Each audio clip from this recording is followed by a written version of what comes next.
കേരളത്തിൽ കോൺഗ്രസ് അധികാരത്തിൽ വന്നു എന്ന മട്ടിലാണ് ഇപ്പോൾ നിൽക്കുന്നത്.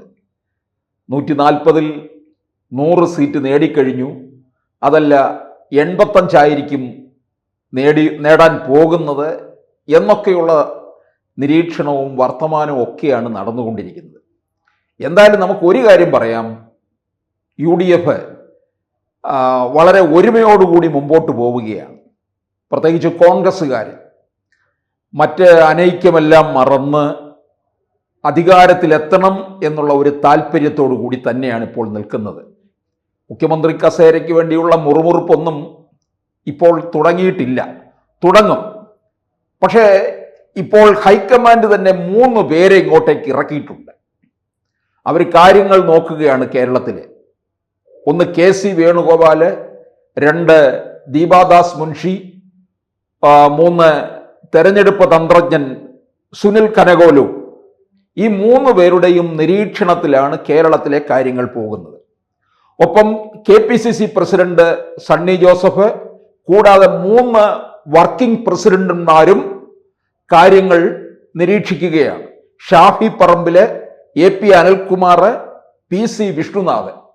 ഈ 3 പേർക്കും കേരളത്തിലെ 3 മേഖലകളായി തിരിച്ചുകൊണ്ടാണ് കാര്യങ്ങൾ ചിട്ടയോടുകൂടി മുമ്പോട്ട് കൊണ്ടുപോകാനായിട്ട് നൽകിയിട്ടുള്ളത്.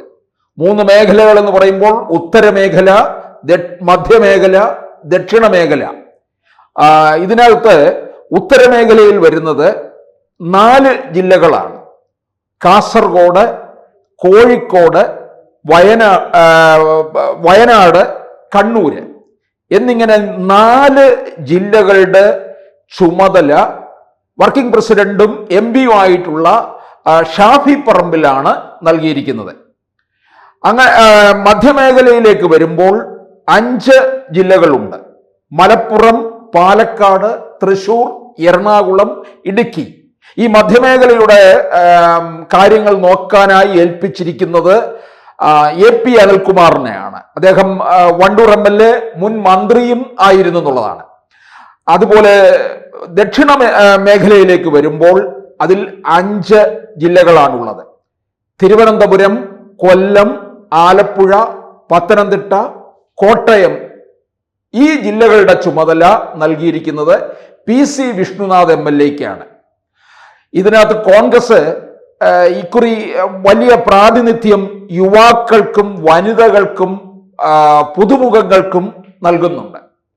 ഈ കോൺഗ്രസ് പാർട്ടിയുടെ മാത്രം കാര്യമല്ല നോക്കുന്നത്, മുന്നണിയിലുള്ള ഘടകകക്ഷികളുടെ മണ്ഡലങ്ങളിലും അവരുടെ സ്ഥാനാർത്ഥി നിർണയത്തിലും ഒക്കെ ഇടപെടുന്നുണ്ട്. ഘടകകക്ഷികളുടെ സീറ്റിലും അവർ സർവേ പോലും നടത്തുന്നുണ്ടെന്നുള്ളതാണ്. അപ്പോൾ ഈ 2021 ഉണ്ടായ ഈ ഉപതെരഞ്ഞെടുപ്പുകളിലൊക്കെ കോൺഗ്രസിന് വലിയ നേട്ടം ഉണ്ടാക്കാൻ കഴിഞ്ഞു. തൃക്കാക്കര, പുതുപ്പള്ളി, പാലക്കാട്, ചേലക്കരയിലെ വോട്ട് വിഹിതം വർധന ഉണ്ടാക്കി.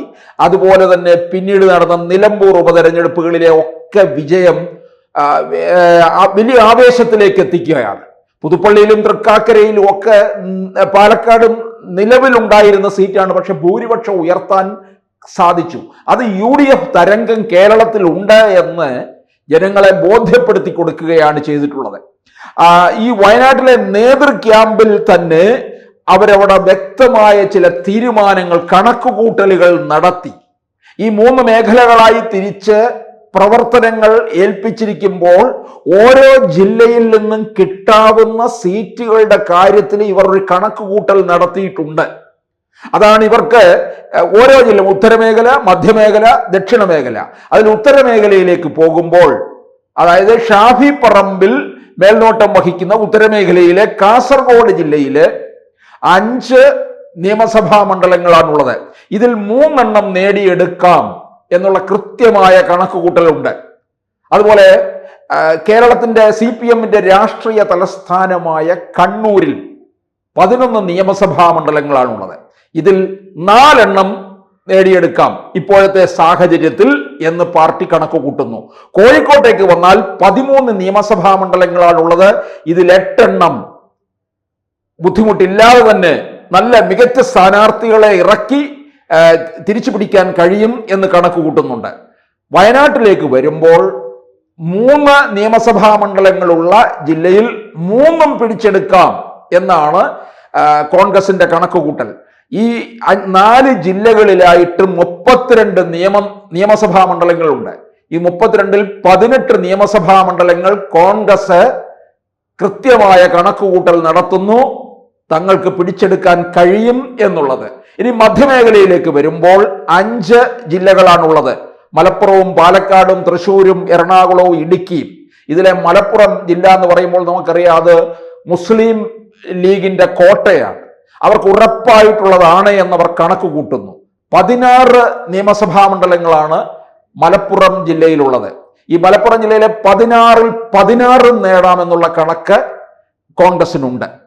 പാലക്കാടേക്ക് വരുമ്പോൾ 12 നിയമസഭാ മണ്ഡലങ്ങൾ ഉള്ളതിൽ 5 നേടിയെടുക്കാമെന്ന് കണക്കുകൂട്ടുന്നുണ്ട്.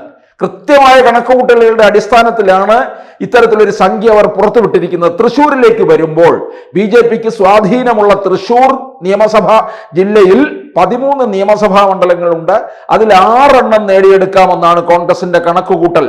ഇനി കോൺഗ്രസിന്റെ ഏറെ പ്രതീക്ഷയുള്ള മറ്റൊരു ജില്ലയാണ്, എപ്പോഴും കോൺഗ്രസിന് ഒരു പിടിവള്ളിയായിട്ട് നിൽക്കുന്ന, പച്ചത്തുരുത്തായി നിൽക്കുന്ന ജില്ലയാണ് എറണാകുളം. കേരളത്തിൽ LDF തരംഗം ഉണ്ടാകുമ്പോഴും എറണാകുളമാണ് UDFനെ, കോൺഗ്രസിനെ കരകയറ്റി നിർത്തുന്നത്.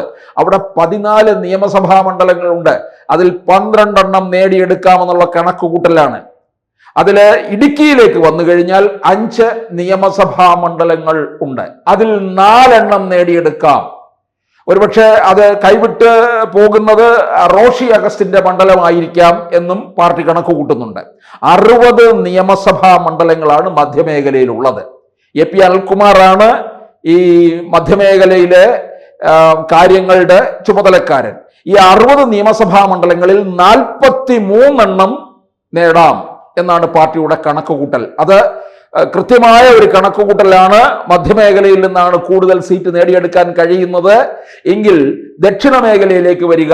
ദക്ഷിണ മേഖലയിലേക്ക് വരുമ്പോൾ PC വിഷ്ണുനാഥാണ് അതിന്റെ ചുമതലക്കാരൻ. കുണ്ടറ MLA ആണ് അദ്ദേഹം.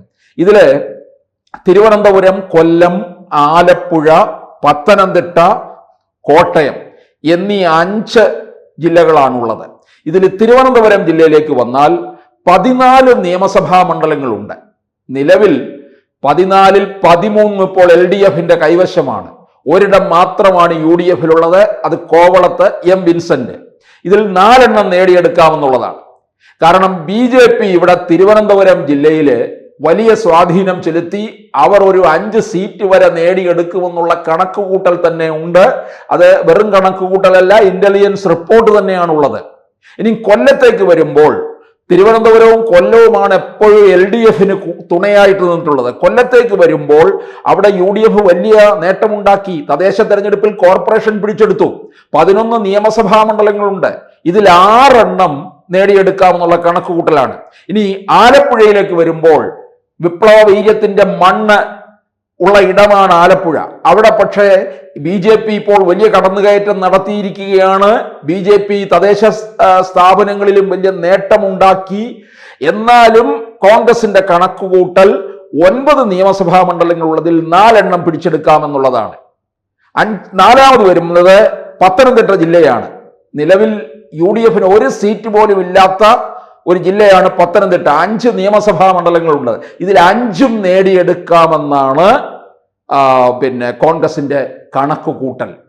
5ാമത്തെ ജില്ലയായ കോട്ടയം നമുക്കറിയാം, പൊതുവെ കേരള കോൺഗ്രസും ഒക്കെ അല്ലെങ്കിൽ കോൺഗ്രസിന് തന്നെ ഒരു കാലത്ത് വലിയ ആധിപത്യം ഉണ്ടായിരുന്ന ഇടമാണ്. 9 നിയമസഭാ മണ്ഡലങ്ങളുണ്ട്. ഇതിൽ 5 നേടിയെടുക്കാമെന്ന് കണക്ക് കൂട്ടുന്നുണ്ട്. ദക്ഷിണ മേഖലയിൽ അപ്പോൾ ആകെ 48 നിയമസഭാ മണ്ഡലങ്ങളുണ്ട്. അതിൽ 24 ഇവർക്ക് പ്രതീക്ഷ വെച്ച് പുലർത്തുന്നുണ്ട്. അപ്പോൾ ഉത്തരമേഖലയിൽ നിന്ന് 32-ൽ 18, മധ്യമേഖലയിൽ 60-ൽ 43, ദക്ഷിണ മേഖലയിൽ വന്നിട്ട് 48-ൽ 24. അങ്ങനെ വരുമ്പോൾ 140-ൽ 85 സീറ്റ് നേടാം എന്ന ഉറച്ച വിശ്വാസത്തിലാണ് കോൺഗ്രസ് ഇപ്പോൾ മുമ്പോട്ട് പോയിക്കൊണ്ടിരിക്കുന്നത്. കൂടുതൽ വാർത്തകളും വിശേഷങ്ങളും നിങ്ങളിലേക്ക് എത്താൻ ABC മലയാളം സബ്സ്ക്രൈബ് ചെയ്യുക, ബെൽ ബട്ടണും അമർത്തുക.